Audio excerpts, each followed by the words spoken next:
ដល់នេះភ្លេចគ្នា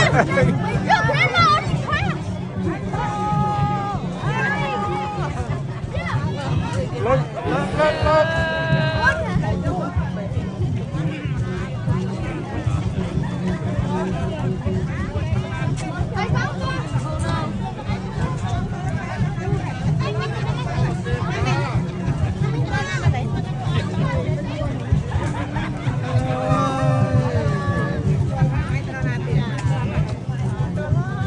បាយធំធំ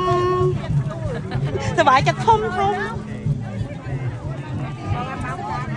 បងថ្ងៃល្អបានកថែន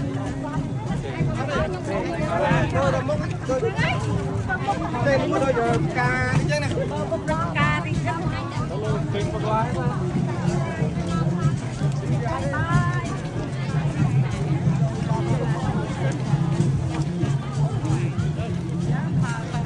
ញ៉ាំមកដល់ការពេញមកការប្រពន្ធបាទការតកួនផ្អែមបានអី